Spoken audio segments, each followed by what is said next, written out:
Hello. Today's episode number 121 of the Professor Slots podcast discusses tribal gaming. Plus, in this episode, I'll be covering the current state of slot machine casino gambling in the great U.S. state of Connecticut.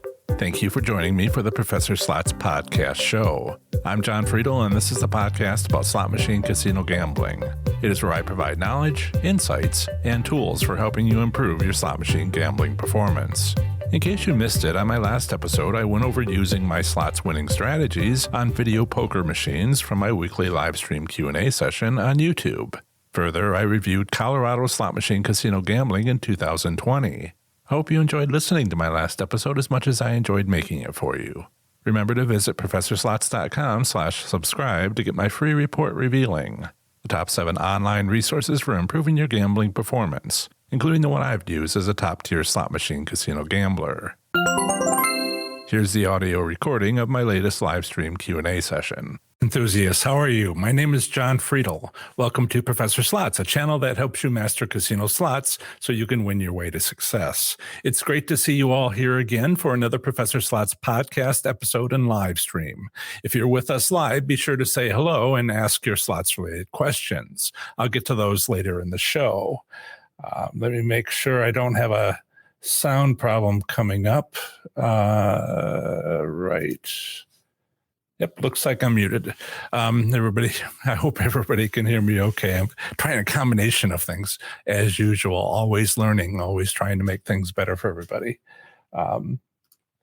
Okay, so first off, we've already had 2 donations. There's a bit of a pre-show sometimes for about 15 minutes before we get started.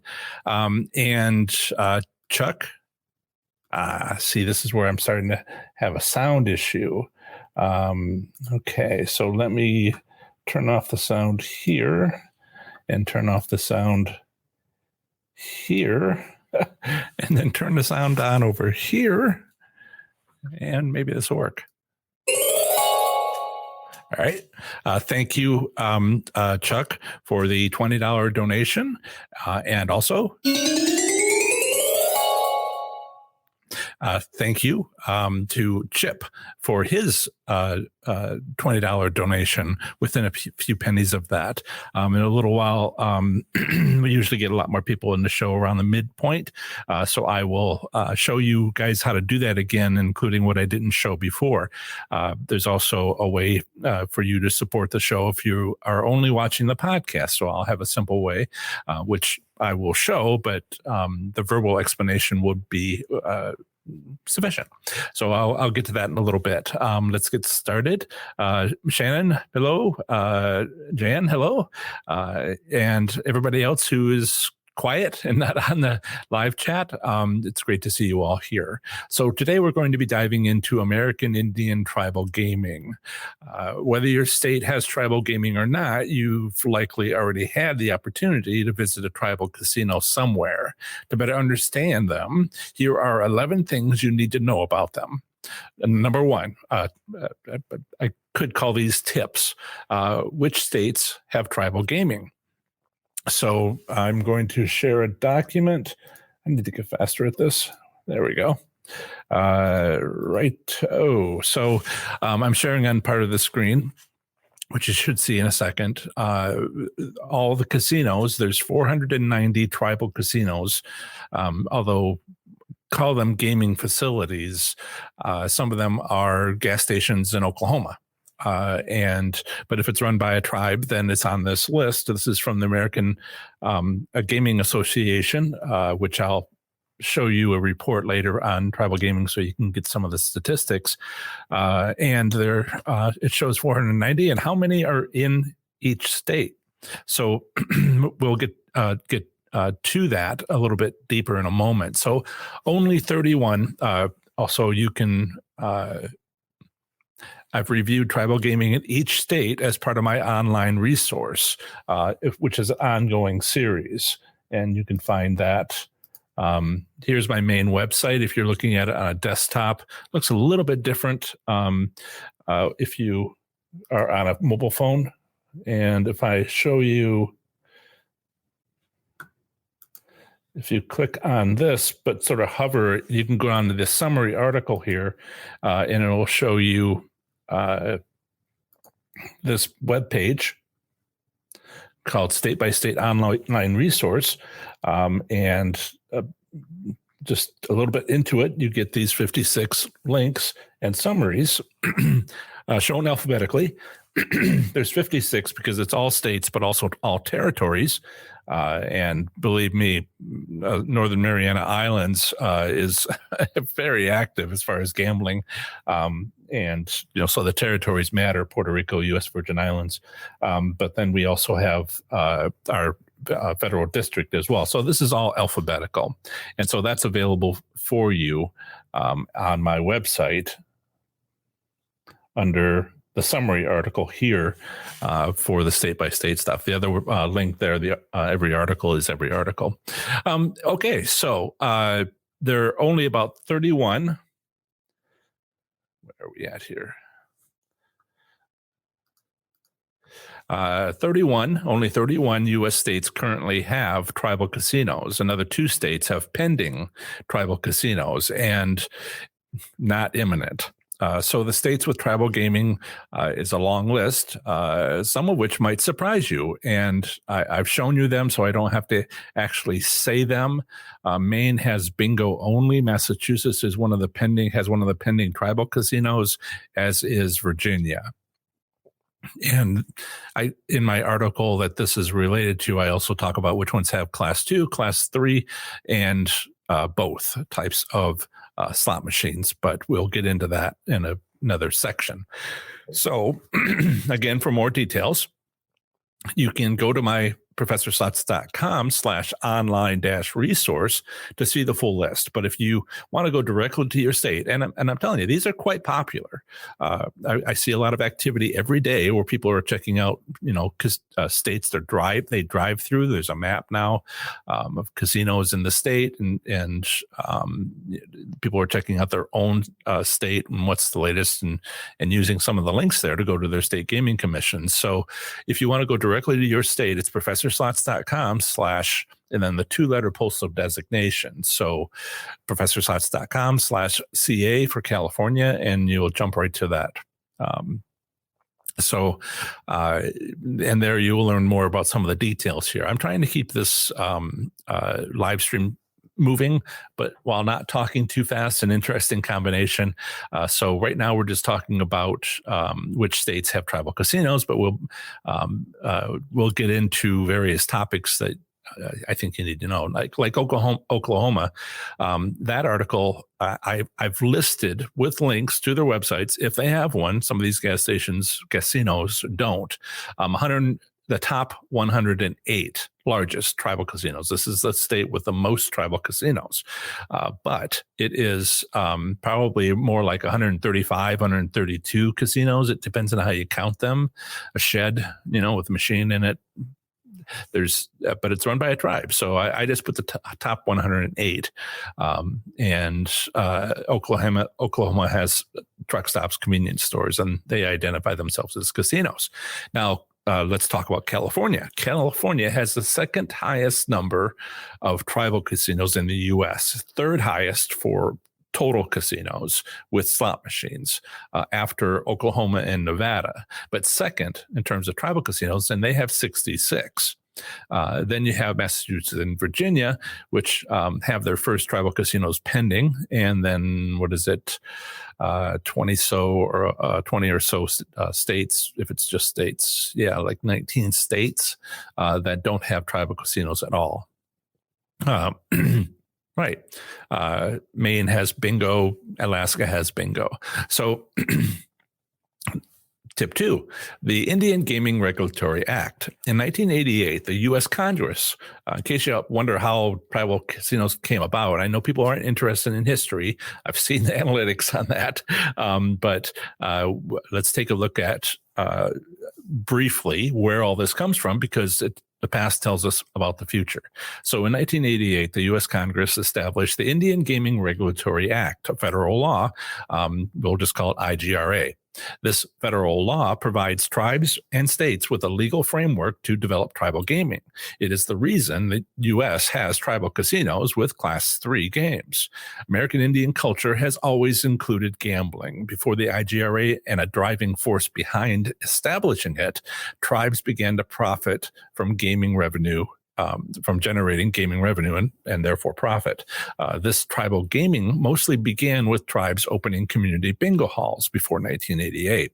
However, swift growth led to abuses before the IGRA. It's part of the reason why the IGRA came out. States began, these problems led to states beginning lobbying the U.S. Congress to regulate tribal gaming. After more than a few compromises, the IGRA was born. President Ronald Reagan signed it into law on October 18th, 1988. The intentions of this federal law are to regulate tribal gaming, protect tribal gaming as a means of generating revenue, encourage economic development of the tribes, and protect against negative influences such as organized crime. So tip 3, why federal recognition matters.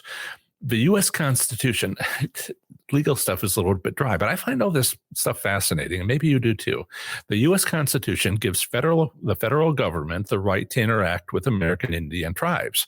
However, 1913 and 1988 U.S. Supreme Court decisions provided additional clarity, which also helped lead to the establishment of the IGRA.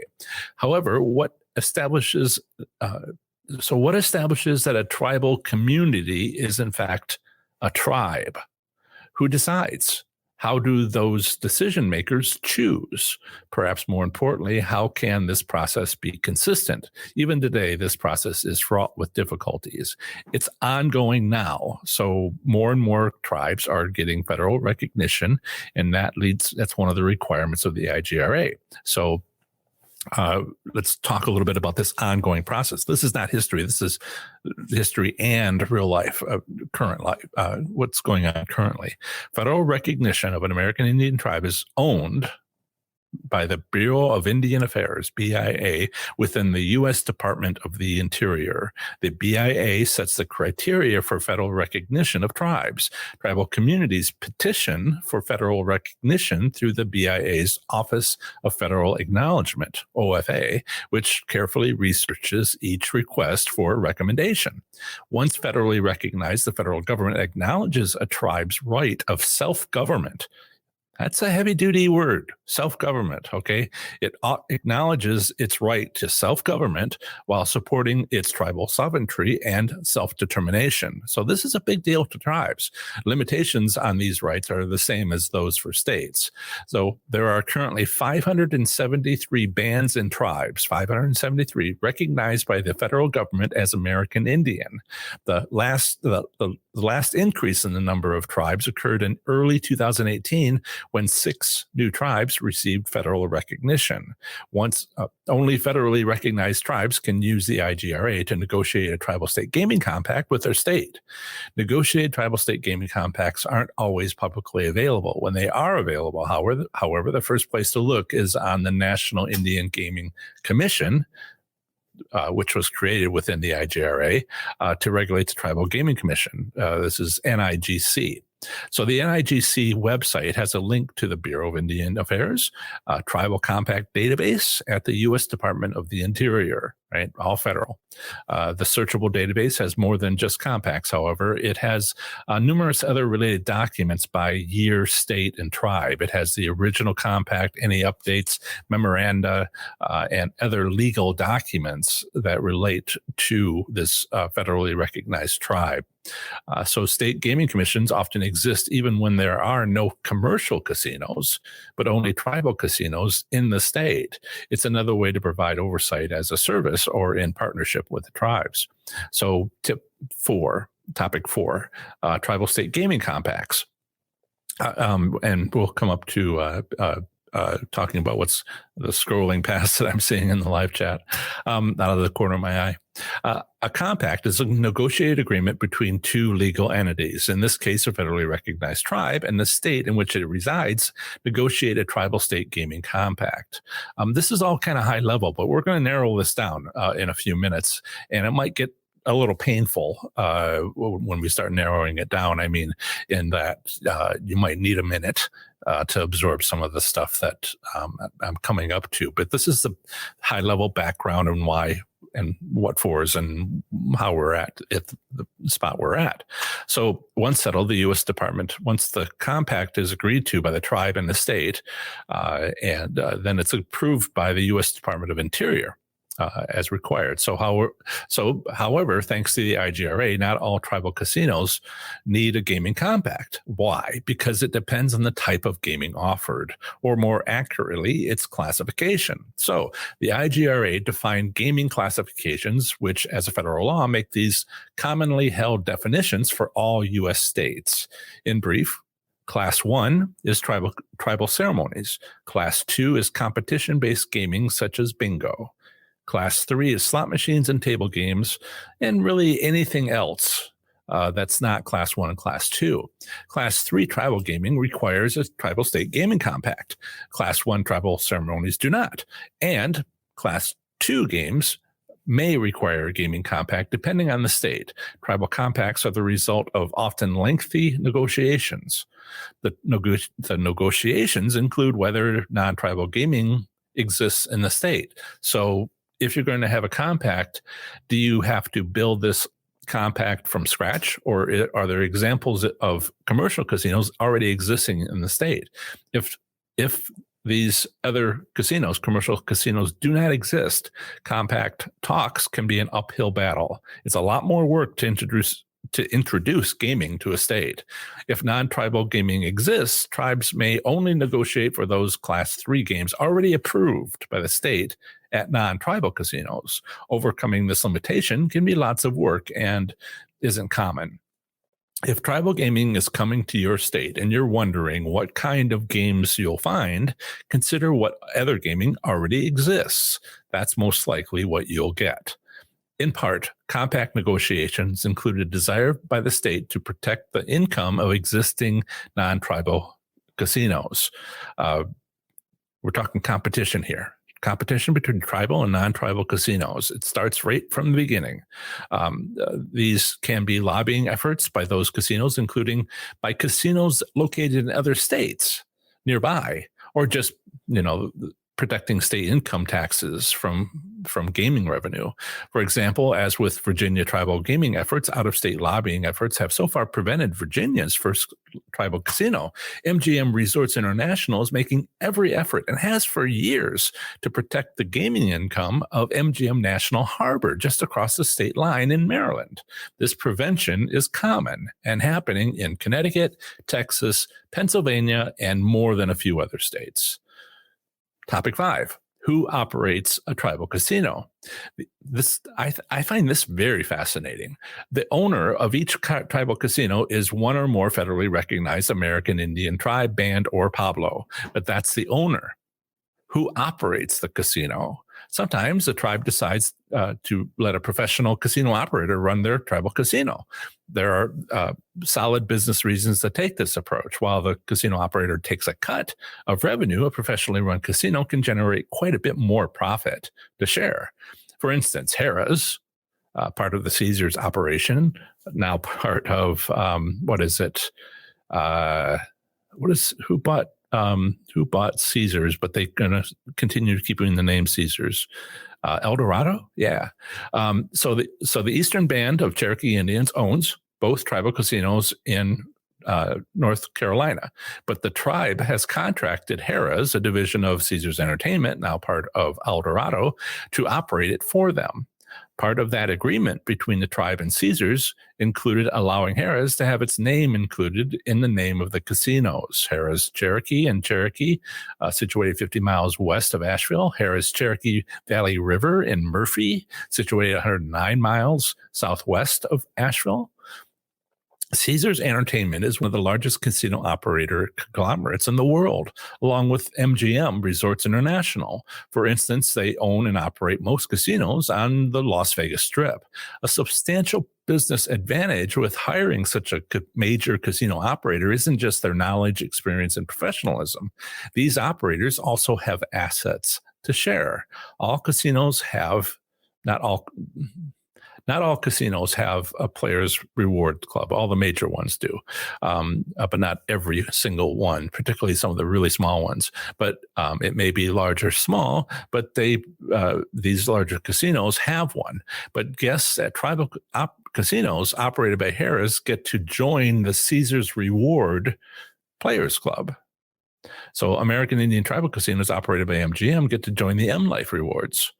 A Caesars Reward club card holder gets more and more interesting complimentary gifts than a tribal casino can provide alone. Put another way, that widely available Players Club program is of value to guests at tribal casinos. It's a win-win situation for both the tribe and the casino operator. With it, the tribe gains credibility and gives value to their guests. For the casino operator, it's an inexpensive perk. Why? Because a significant casino operator does not have to go through the expense of setting up a rewards club program. For example, there's hardly any additional cost to adding a few thousand members through a casino or two in North Carolina. After all, their rewards program already has millions of members. A significant casino operator need not be a non-tribal organization, right? So, there's these large conglomerates, but there's also tribal companies. Mohegan Gaming and Entertainment, MGE. MGE is a fast-growing U.S. and international casino operator managed by the Mohegan tribe. They have 8 casinos, which they operate. One is Casino Niagara in Ontario, Lani in Washington, Inspire in South Korea, Mohegan Sun in Connecticut, Mohegan Sun Pocono in Pennsylvania, Paragon Casino in Marksville, Louisiana, Falls View Casino in Niagara Falls, also in Ontario, and Resorts Casino in Atlantic City, New Jersey. So this organization, they're don't think of them so much as a tribe as an international corporation. Oh my goodness. We have excellent. Thank you so much, FNA Van Life. This is a gentleman that I met earlier this week at a holiday social online for YouTubers. Thank you so much. He gave a $50 donation. That's going to be up there for a while. So I'm going to quickly run through the say hello and good. See some comments here. Shannon's here. Before the show started, we had 15 minutes or so of live chat, and I've said a hello to Chuck and Chip and our moderator, Paula. Thank you for moderating, Paula. Doug is here. Hi, Doug. Jan is here from Texas, and we've let's see. So Jan is in Texas. She likes to gamble in Louisiana, but the Texas tribal casino, Neskilla Tribal Casino in Texas, is she got a note from them, an email from them saying they are closed until January 16th. Okay, good. Thanks for letting us know. And we have another Chuck Ledard from Texas, and Kat's here from Oregon, and we have John. Who's good to see you here. Richard is here. Username Wise Virgin. Do tribal casinos pay state taxes like non-tribal do? What differs if tribes advantage over non-ones? So tribes are not immune to paying taxes, but it's more than just taxes. There's fees for how many slot machines they have.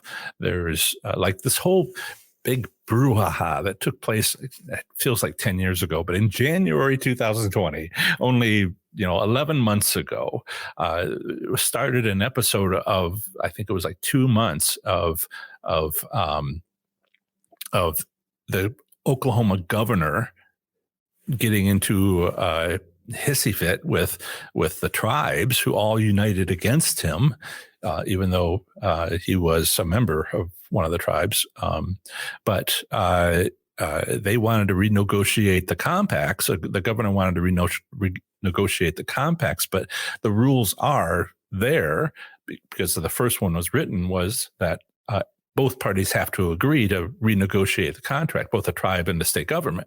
And the state government wanted to get a higher fee. They wanted to get more money, because who knew back in 1989, when it was first signed, that it was going to become the state with the most number of tribal casinos? It's a little obvious, but nevertheless, Luke is here. Jenny and Luke are here. It's great to see you guys. Right. So Oklahoma's governor basically got the whatever beat out of him because of what happened, and failed at his attempt. So you can have a lot more money involved than state taxes. You can have these other fees, and a well-written compact gets into this. So there's read the compact, each state.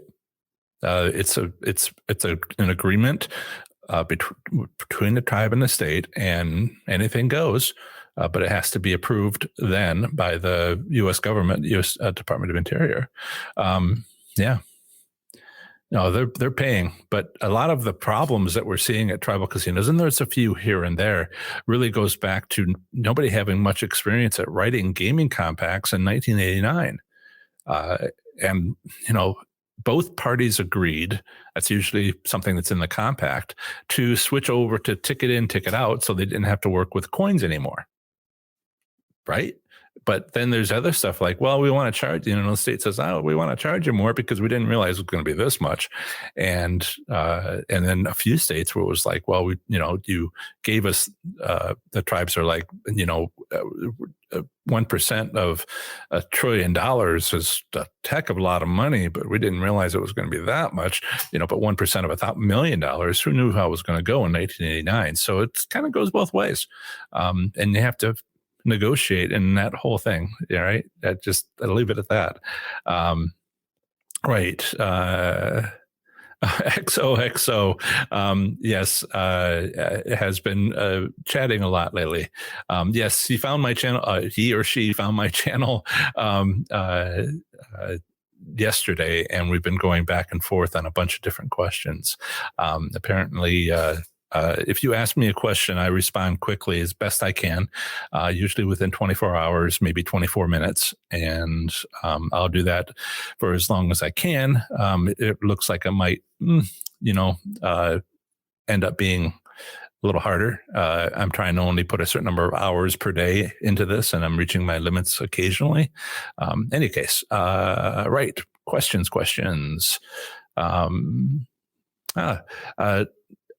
Chuck says he's Nez Pence. It seems funny to me to listen to this. It's common knowledge to you. Absolutely. I'm from Flint, Michigan, right? My sister lives on Tittable. I shouldn't tell you where my sister lives. Shiawassee County. Names of cities that are either German or in counties and townships that are tribal. I have problems pronouncing French words, but I've never had a problem with Potawatomi, so you are familiar with what's going on, but the rest, a lot of these people have not. A lot of slots enthusiasts don't even know. Those the gaming. I remember the first time I walked into, was it Rising Sun? No, Soaring Eagle in Michigan, and there's a big old metal sign at the entrance, and if it's this block letters. It's hardly a paragraph. It's like one long paragraph. And I sat there and I read it and I was like, what? Because it just says we are not part of the state organization. This is sovereign land. We have our own laws. We have our own jails. I'm not quoting it precisely, but boom, boom, boom, boom, boom, all the way through. And that was, we are not subject to state law. And I'm like, what does that mean? So I started looking into this. Yeah. I can imagine that it's a different viewpoint for you. Interesting.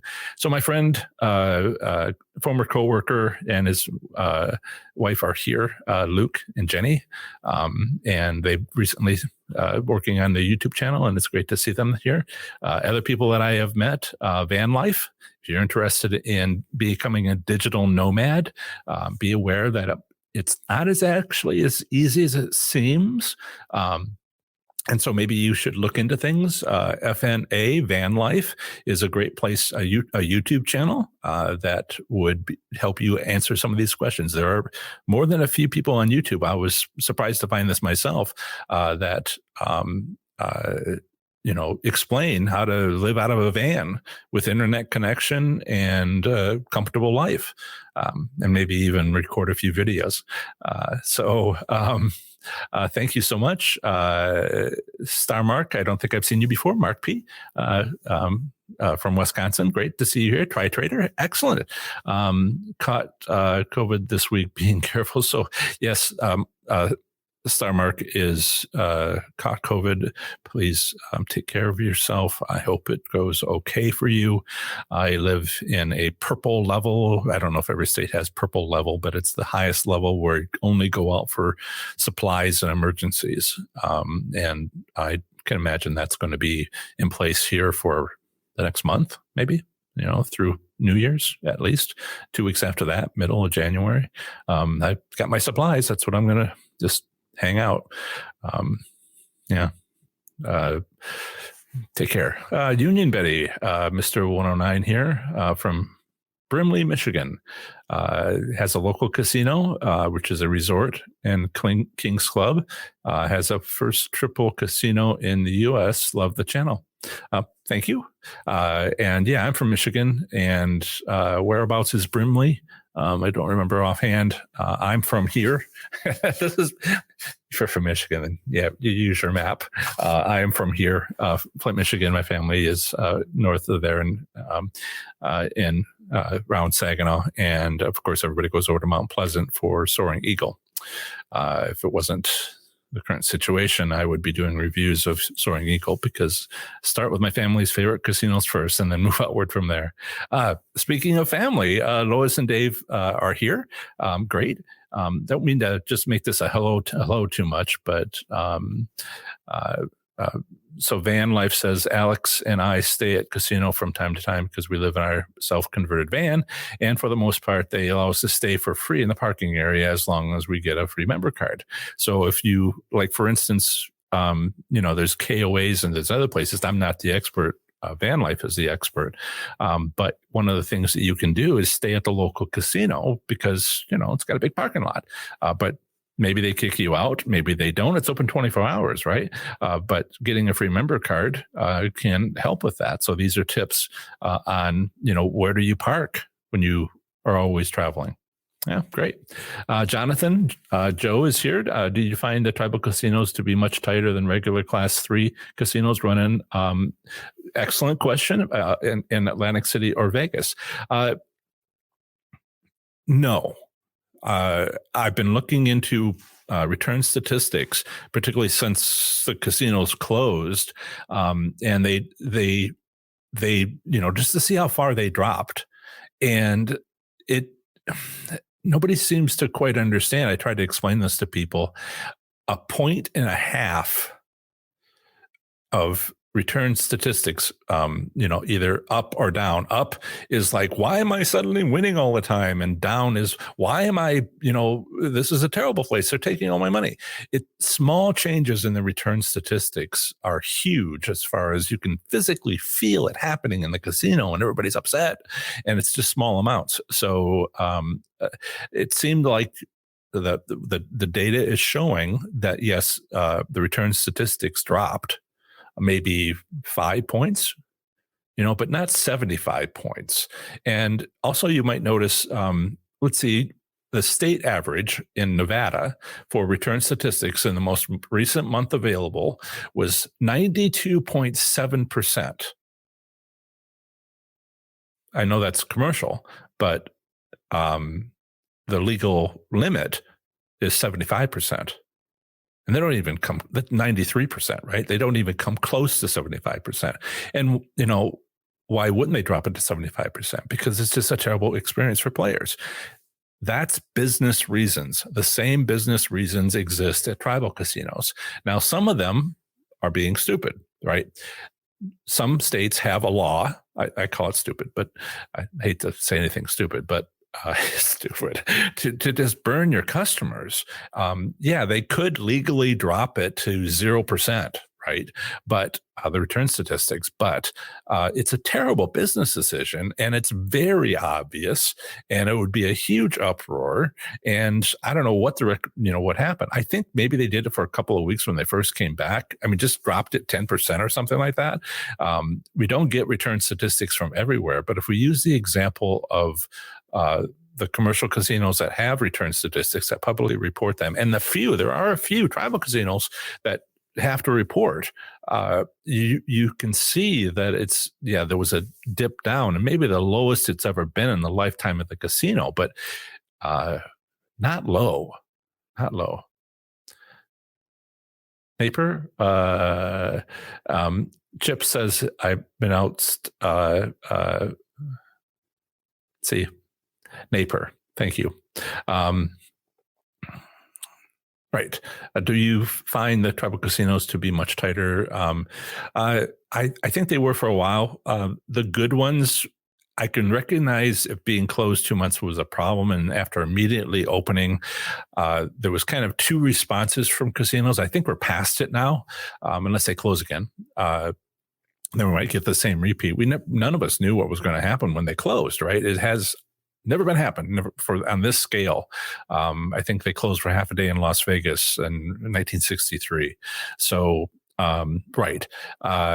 Is it the good response? I thought was a good response was to still let players win. Yes, they won, but the amount was lowered. And I don't think anybody really cared. It was like being furloughed 5 additional days, years ago, and nobody really cared because they turned a 3-day weekend into a 4-day weekend and a 2-day weekend into a 3-day weekend. And I remember sitting at work on Tuesday, Wednesday, and waiting for people to come in to complain about that furlough day, and nobody ever said a word. They're happy to get the extra day off. So it was a smart move on some casinos to still let people win, just reduce the amounts. But then you have the bad response, which was, well, we're not going to let anybody win at all. And man, that was ugly. People did not like that. Okay. Pardon my mispronunciations. I was on a YouTube Zoom meeting where they put all the Johns into one group. When are the payouts? How do I win big? LOL from Van Life. So didn't we talk about this a little bit a couple days ago?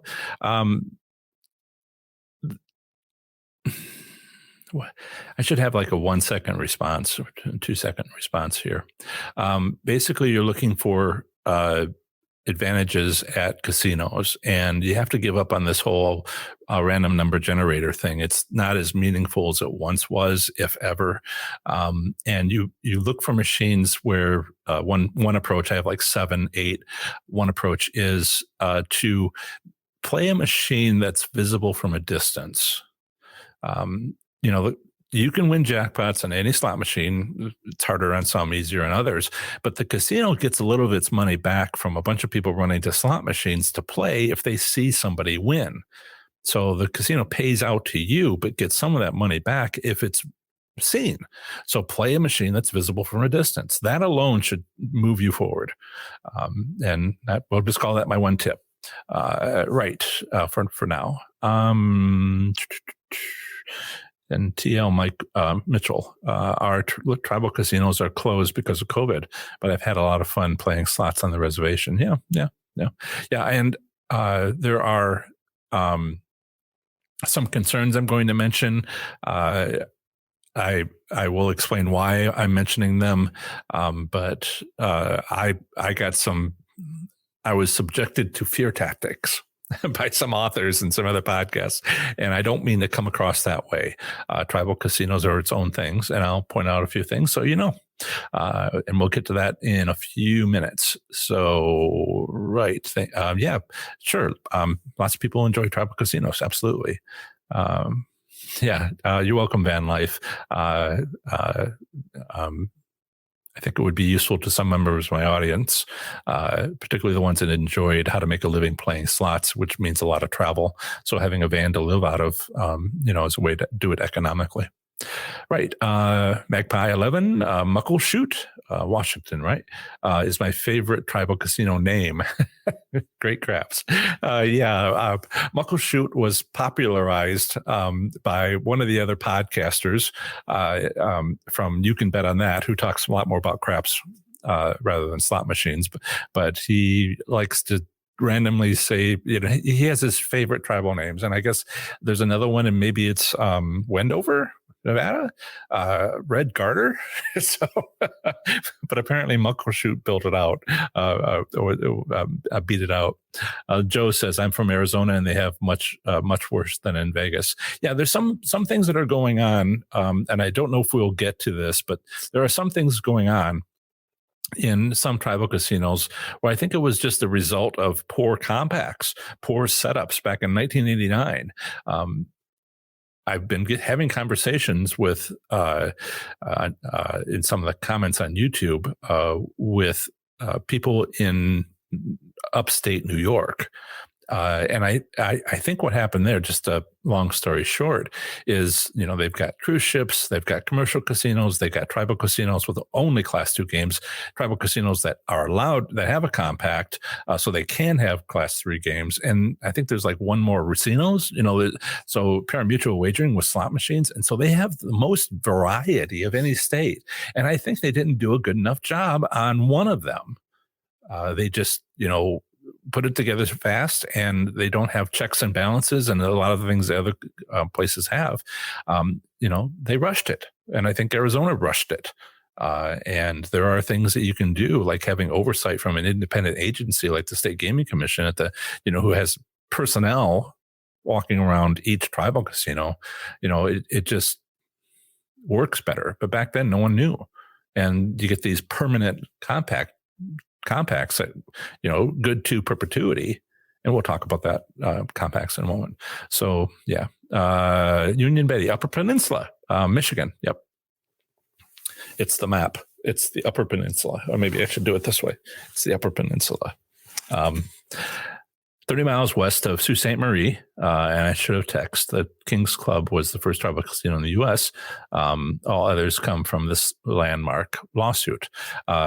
Great. That's probably not far from Kiewit Inn. One of the Kiewit Inns, Manistee. That was my first casino that I went into after horse racing when I was growing up. Let's see.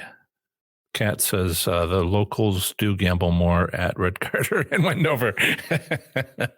What's in a name? What's in marketing? Speaking of which, I should do more of that. Nespers, thank you, Chuck. I want to always try to get that right. Thank you, Chuck. Right. Okay, back to it. That was excellent. So number 6, we got 11 total. Number 6, don't cheat at a tribal casino. Federally recognized tribes have the right of self-determination and tribal sovereignty supported by the federal government. In general, this means they have tribal laws, courts, and police. If caught cheating at a tribal casino, you would expect to go to jail. But would you expect tribal jail?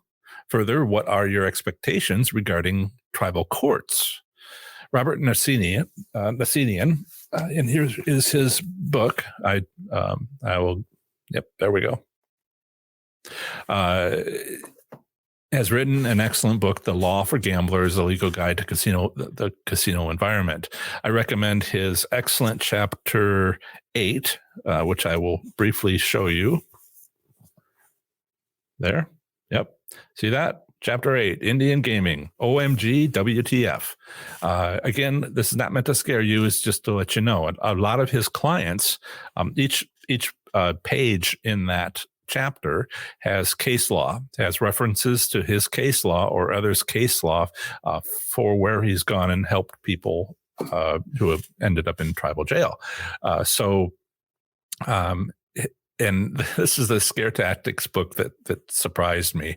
It's a real eye-opener. If you get into legal trouble at a tribal casino, reach out to Robert Nassinian for legal help. Mr. Nassinian, Counselor Nassinian, has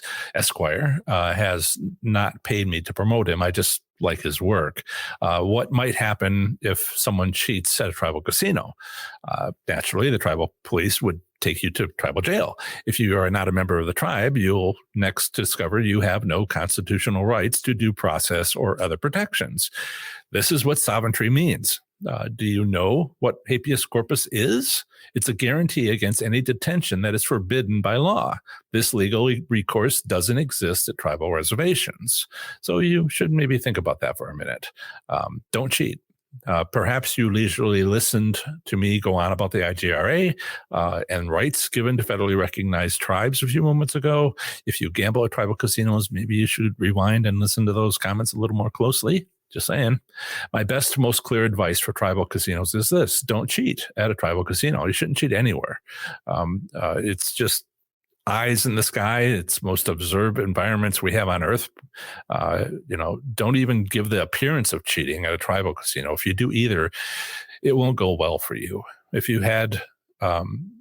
I had Robert Nassinian's phone number, I'd give it to you. Best I can do is give you the link to his business profile on LinkedIn, where you can contact him if needed. It's in the video description and the podcast show notes. So topic number 7. In 1988, the U.S. Congress enacted the IGRA to support tribal economic development, including tribal government operations, infrastructure, social services, and financial programs, tribal enterprises. Remember, we talked about tribal enterprises, charitable causes, and contract local government services if desired. They could, have a contract with a local fire department, so they don't have to have their own, depending on the circumstances. So, and police, right, possibly as well. So, services. So, to understand actual use of, I see some long paragraphs on the live chat.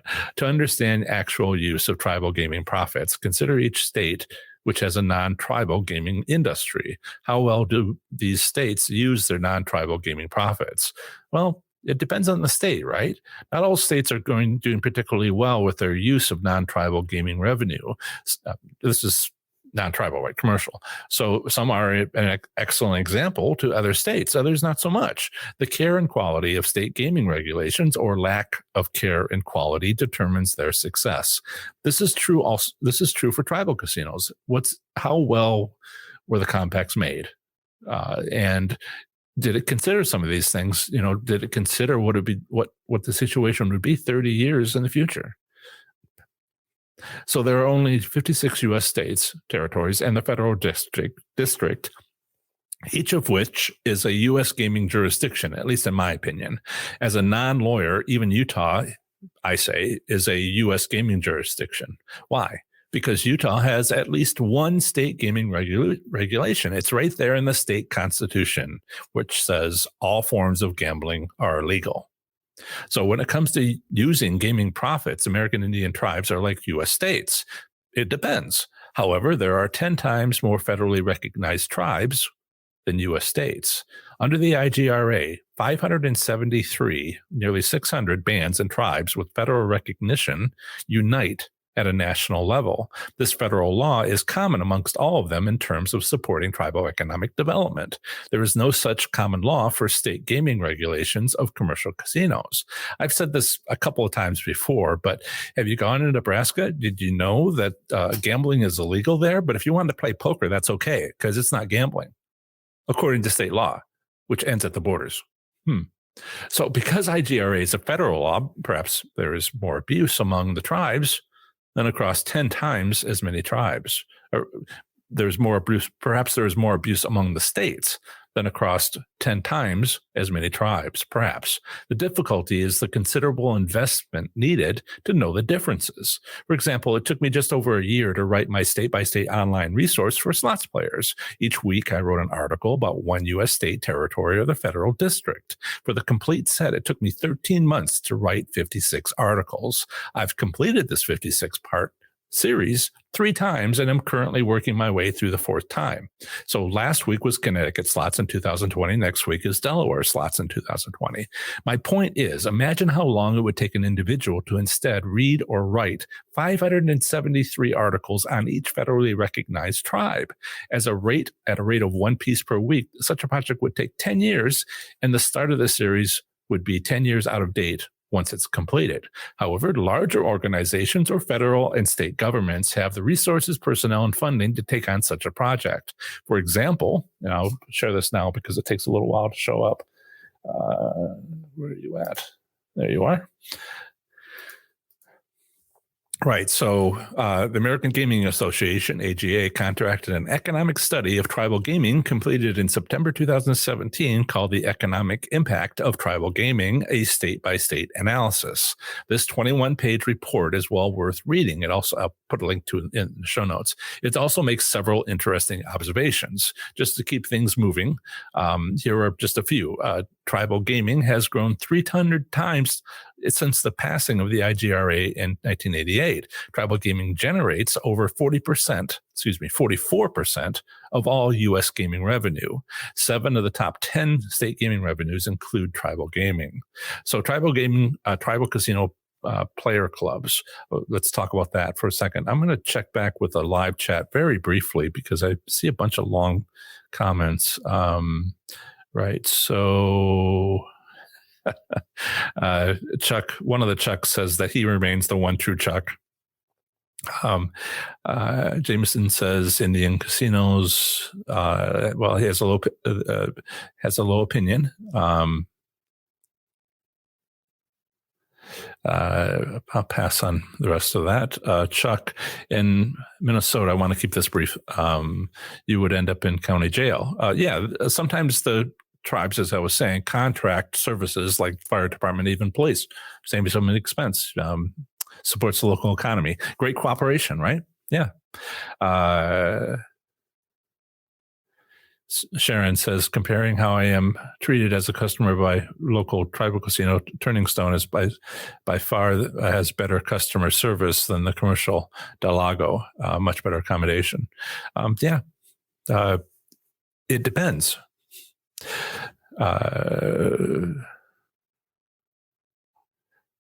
Okay.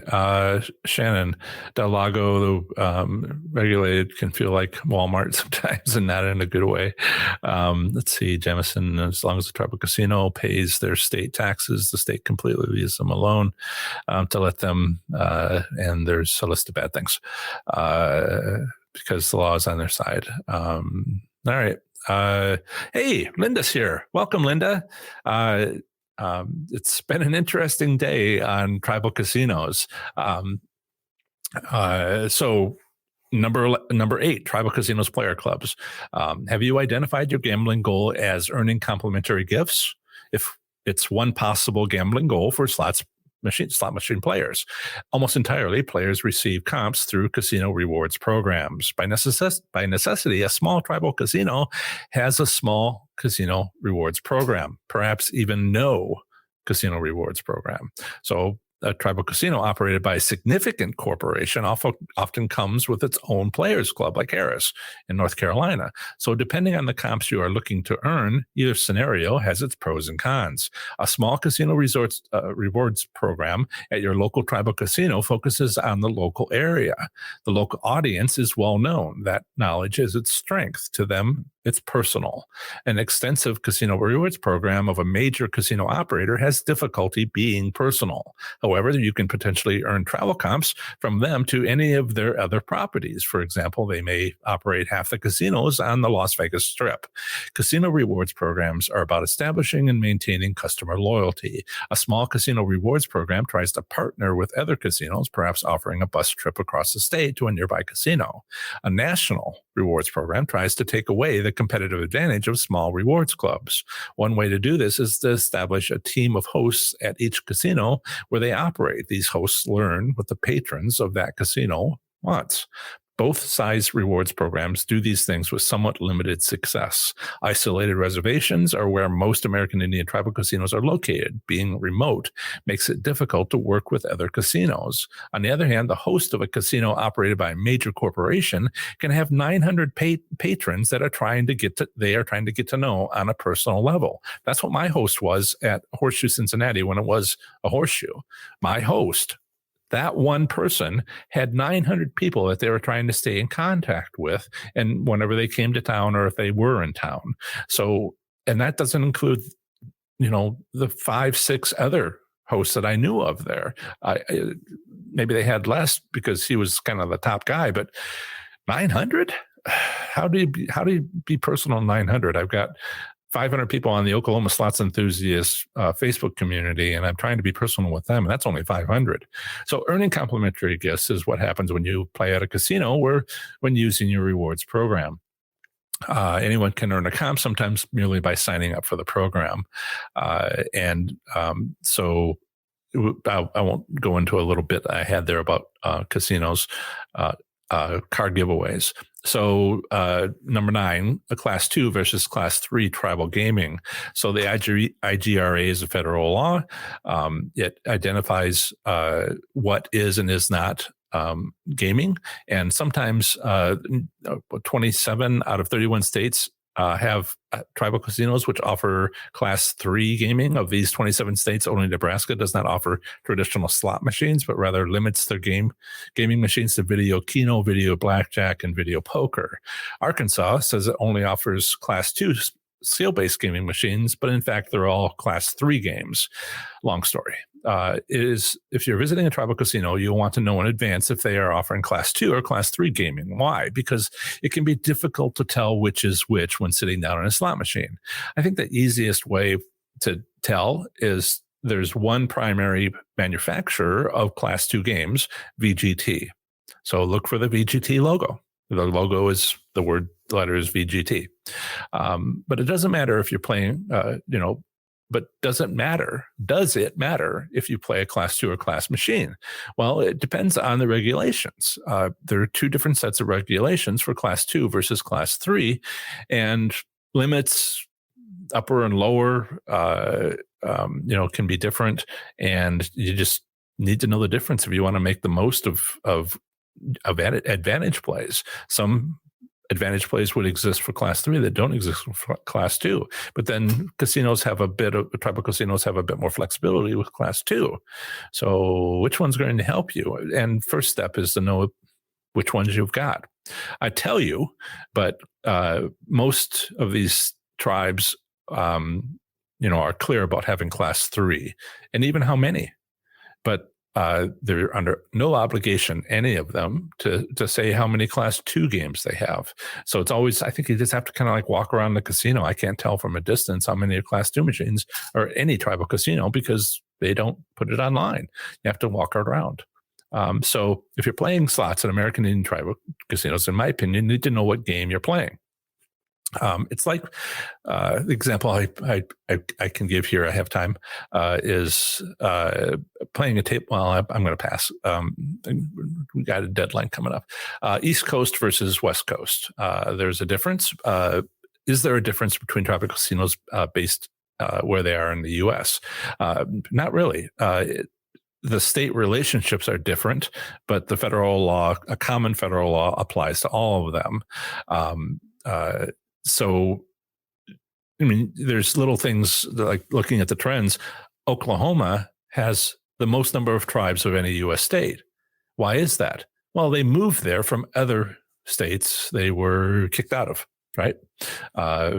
Including the East Coast. So the ancestral home of many tribes isn't necessarily Oklahoma, but that is where they are. That is where their reservations are at. So we can talk about that kind of history, but I'm running short on time here. It's history. So, Mohegan Gaming and Entertainment is a significant casino operator operated by the Mohegan tribe of Connecticut. So they've had some great successes internationally by running that organization. So you've got some pretty big deals going on here. And number 11 is the future of tribal gaming. As of just September 2017, tribal gaming revenue accounts for 44%. And I show you the reference for that was from 44% of all gaming revenue in the U.S. It's grown quite a lot. And six more tribes were added in early 2018 to being federally recognized, which allows them to start working on a tribal compact with their state. So all signs seem to indicate that the future of tribal gaming is bright. Tribal casinos are opening in many states right alongside non-tribal casinos during the last few years. It's a dynamic time of change in the U.S. gaming industry. So I think that's what I wanted to talk about. A lot of competition going on between commercial and tribal casinos. That happens, and it's also I think that's healthy. I think some of the stuff that has been talked about in the live chat, some of the things that are not good, the points made there would be mitigated, would be fixed, would be improved by competition and just doing it right. It's kind of an interesting situation to have compacts which are good in perpetuity and forever. So what does that even mean? 100 years from now? So let's see. A.K. McGarth is here. Hey, how you doing? I finally caught part of the live stream. Excellent. Check with Chip Barron if you're heading to Firekeepers in about 2 hours. Although I think he might have some tips for you. Linda says the casino here, California, right? I have a lot of classic bingo type slots, but it's a lot harder to tell which ones. I have a tribal casino about 350 miles away or so, and I need to get out there because and my family has all these tribal casinos in Michigan they want me to go to. So I'm looking forward to learning more on that aspects of things, even though it might only apply to like mostly Oklahoma residents and California residents, but still something I'm working on. So Washington State is the central. Retro. Go to professorslots.com/WA. That is my article on Washington slots, and I explain all about the virtual scratch ticket system run by the state TSA, right? Tribal Lotteries, TLS, Tribal Lottery System. They minimum payouts of 70%, and they don't have to disclose actual payouts. As